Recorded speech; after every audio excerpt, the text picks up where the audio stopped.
Yo cher Phoenix, j'espère que tu vas bien, que tu es en pleine forme et que tu pètes le feu. Je te souhaite la bienvenue dans cette nouvelle vidéo dans laquelle je vais aborder le sujet que tu as toi-même choisi par le biais de la précédente vidéo. N'hésite pas à le faire aussi à la fin de celle-ci, tu pourras choisir le sujet de la prochaine vidéo entre les deux que je te propose. Et donc le sujet en question, tu l'attends, roulement de tambour, c'est comment évacuer sa colère. Alors, la colère, je suppose que tu la connais. Et je pense qu'il y a un gros défaut dans la colère, c'est que l'interprétation visuelle qu'on en a est très péjorative et la manière dont on la démontre, la manière dont on l'exprime, ne serait-ce qu'à travers les médias vidéo, dans les dessins animés par exemple, même pour les enfants, la colère c'est les yeux exorbités et injectés de sang, c'est la fumée qui sort par les oreilles et par les narines et parfois même c'est un personnage qui explose. Alors oui, la colère, c'est quoi? C'est une énergie qui est mobilisatrice. La colère, c'est quelque chose qui vient du fond de tes tripes et qui te pousse en avant avec une énergie absolument colossale. Mais est-ce que cette énergie a besoin d'être explosive? Est-ce que cette énergie a besoin d'être agressive? Est-ce que cette énergie a besoin d'être violente? Absolument pas du tout. Alors, si tu es de celles et ceux qui sont avec une soupape sans arrêt, si tu as besoin d'exprimer quelque chose dans un instant, tu peux effectivement aller crier, tu peux effectivement aller taper dans un sac de frappe, tu peux gueuler dans un oreiller, tu peux déchirer du papier ou faire toutes ces choses qui sont ponctuelles, mais qui ne te permettent pas en fait de travailler véritablement sur ta colère. Et c'est pas le biais sur lequel j'ai envie de t'emmener aujourd'hui.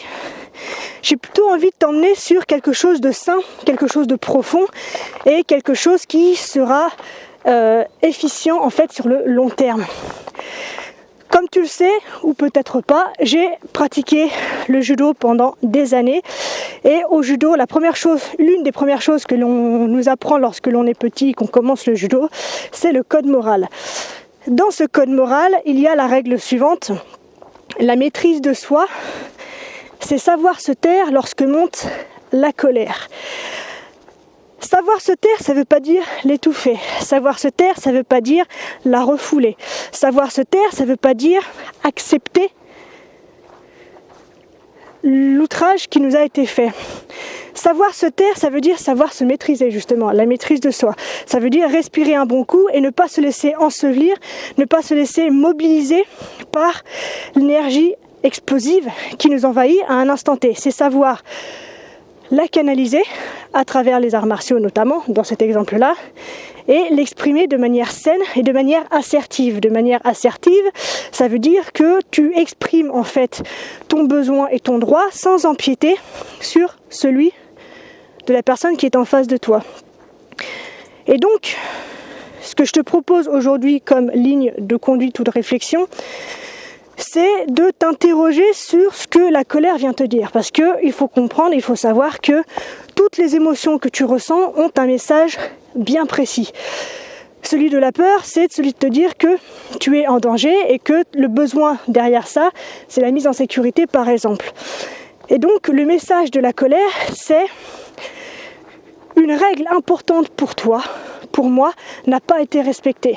Et le besoin derrière, c'est un besoin de justice. La colère, elle est là pour te dire que ce que tu viens de vivre, pour toi, c'est une injustice. Donc c'est une excellente nouvelle parce que tant que tu es capable de te mettre en colère, quelle que soit la situation peut-être d'emprise, de manipulation dans laquelle tu peux te trouver, ça veut dire que ton toi profond est toujours là, que ton toi profond est toujours conscient de ses limites et que ton toi profond te les hurle, te les amène au conscient pour que tu puisses les défendre, les poser et vivre selon tes propres règles à toi. Donc la colère t'invite à réfléchir sur les règles et les limites que tu poses. Donc la prochaine fois que tu ressens cette colère, je t'invite à respirer un grand coup, à ne pas taper dans un mur ou sur la personne qui est en face de toi, à ne pas forcément hurler et vociférer des injures ou des imbécilités que tu vas regretter dans la seconde d'après. En revanche, je t'invite à t'interroger justement sur, dans ce qui vient de se passer, qu'est-ce que j'interprète, qu'est-ce que je perçois comme une injustice? Ou alors, quelle règle importante pour moi, dans le grand jeu de la vie, a été bafouée? Est-ce que moi, je peux travailler là-dessus? Est-ce que ce sont des règles, par exemple, que je peux assouplir? Est-ce que ce sont des règles que je peux carrément changer? Est-ce que ce sont des règles que je peux expliquer à l'autre, mais du coup de manière calme? Et en termes de jeu, c'est-à-dire que, écoute, ce matin, quand tu n'as pas mis ton bol dans l'évier, je me suis pas sentie respectée. Mais tu vois, c'est en termes de jeu, c'est en termes de ce que je ressens, c'est en termes de ce que j'exprime et en termes de ce qui est important pour moi, parce qu'il faut comprendre que on a tous grandi avec un manuel de bonne conduite qui nous est propre, c'est-à-dire que ce qui est évident pour toi ne l'est absolument pas sur l'autre, même sur les toutes petites chosounettes du quotidien. Donc si tu ne les expliques pas à la personne en face de toi, elle n'a aucune idée de ce qui est important pour toi. Ça, c'est ton rôle, en fait, de tenir informer les gens autour de toi de ce qui est important pour toi. Donc, la prochaine fois que tu es en colère, interroge-toi sur le message qu'elle t'envoie, sur le détail de ta vie ou de la relation ou de l'instant de l'action qu'elle met en lumière et sur la manière dont tu peux agir directement donc sur toi. Est-ce que tu as besoin de le dire? Est-ce que tu as besoin de clarifier les choses? Est-ce que tu te rends compte finalement que c'est une règle qui vaut pas grand-chose et que tu peux assouplir, ou une règle dans laquelle tu peux intégrer l'autre de manière différente? Et donc justement, voilà, t'interroger simplement sur le message qu'elle t'envoie. Et donc, dans un moment où la colère monte en toi, concentre-toi sur ce que tu peux faire dans l'instant. Je te donne un exemple. Il n'y a pas longtemps, dans un croisement en voiture, il y a un chauffard en face qui a chauffardé et qui m'a emporté mon rétro. Bon, un collègue a assisté à la scène et il est sorti de la voiture complètement désolé, en disant oh là là, mais c'est pas normal, il aurait pu s'arrêter, c'est vraiment un voyou, enfin etc. etc. Et moi, à côté de ça, j'étais très calme. J'ai ramassé mes pauvres petites pièces de rétroviseur. J'ai analysé le fait que j'avais la possibilité moi-même de le remettre à peu près en place pour pouvoir l'utiliser sur la route que j'avais à faire dans les secondes qui suivaient. Et avec l'idée que le lendemain, éventuellement, je pourrais aller chez un garagiste pour finir de le réparer. Et il a été éberlué, en fait, de se dire, mais t'es pas en colère, en fait. Le mec qui vient de te bousiller ton rétro, tu vas avoir des frais et tout, mais t'es pas en colère. Et la réponse que j'ai donnée instinctivement, c'est que je préfère me concentrer et tourner mon énergie dans ce que je peux faire maintenant, dans quelque chose qui est satisfaisant pour moi, plutôt que de perdre de l'énergie pour un mec que je ne connais pas, j'ai même pas eu le temps de voir son visage, et qui s'en fout comme de sa première couche.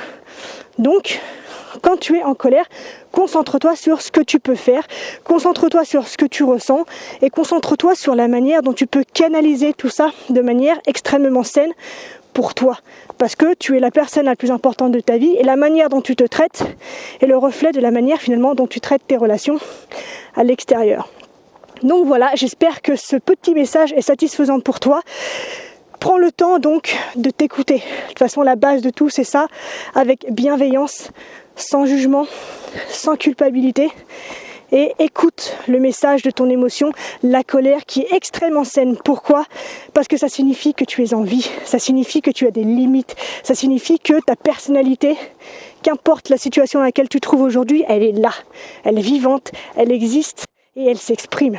Donc sois extrêmement fier de ça et prends le parti de l'exprimer de la manière la plus saine et zen possible pour toi et pour ton entourage que tu aimes.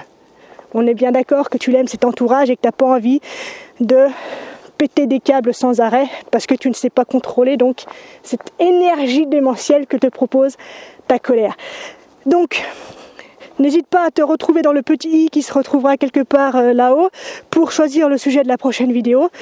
Si cette vidéo t'a plu, je t'invite à la liker, à la commenter ou à la partager pour que d'autres puissent avoir accès à quelque chose de plus sain vis-à-vis de la colère, parce que je trouve qu'on a des messages qui sont très péjoratifs sur la colère et que cette vision-là de la chose est peut-être beaucoup plus saine pour tout le monde. Donc n'hésite pas à la partager, à choisir donc le sujet de la prochaine vidéo et puis on se retrouve donc la semaine prochaine D'ici là, prends soin de toi, sois reconnaissant envers la vie et surtout n'oublie jamais que tu es la personne la plus importante de ta vie et que de ce fait, tu mérites ce qu'il y a de meilleur. Je te souhaite une magnifique soirée, une très belle semaine et je te dis à la revoyure. Si tu as envie d'aller plus loin et d'entrer plus en profondeur sur tous les sujets que je peux aborder sur YouTube, je te propose de t'inscrire dès maintenant à la lettre privée qui te permettra de recevoir chaque jour un mail que j'écris spécialement pour toi chaque matin et dans lequel je te donne des méthodes spécifiques, claires, concises et précises pour que tu puisses devenir ton propre coach et que tu puisses tracer toi-même ton propre chemin et suivre celui qui te convient. Donc n'hésite pas à t'inscrire tout de suite et on se retrouve dès demain matin à 7 h dans ta boîte email.